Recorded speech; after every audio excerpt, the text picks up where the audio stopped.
When a customer calls one of your queue numbers, the system automatically finds the next available agent and delivers the call. In this video, we'll walk through what happens on your screen when a queue call arrives, the controls you have during the call, and how your stats update afterward. Let's start by looking at the agent panel, where your queue status is tracked in real time. Each queue card shows real-time statistics. The waiting counter tells you how many callers are on hold right now, and the available count shows how many agents are ready to take a call. When a new caller joins the queue, the waiting count increases instantly. The system then selects an available agent based on your queue's routing strategy, typically the agent who has been idle the longest, and delivers the call. When a queue call reaches you, an incoming call banner appears at the top of your screen. It shows the caller's name and number if available, along with answer and reject buttons. This banner stays visible no matter which tab you're on, so you never miss a call while browsing messages or contacts. If you're using the browser softphone, click the green answer button to connect.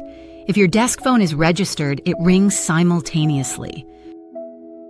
Once you answer, the phone tab becomes your call control center. The display shows the caller's name, number, and a live call timer. Below that are 4 in-call buttons. Mute silences your microphone so the caller can't hear you. Hold places the caller on hold with music while you check something. Transfer lets you send the call to another extension or number. And Keypad opens the dial pad for entering digits during the call, like an account number or menu selection. If a caller needs a different department or a specific person, click the transfer button. A dialog opens where you type the extension number or an external phone number.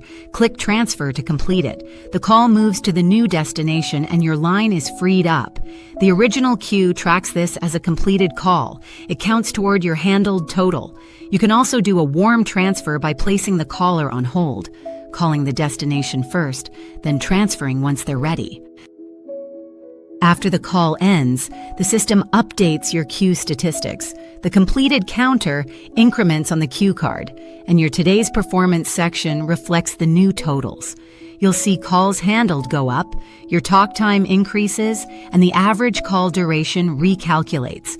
These metrics reset at midnight, giving you a clean view of each day's work.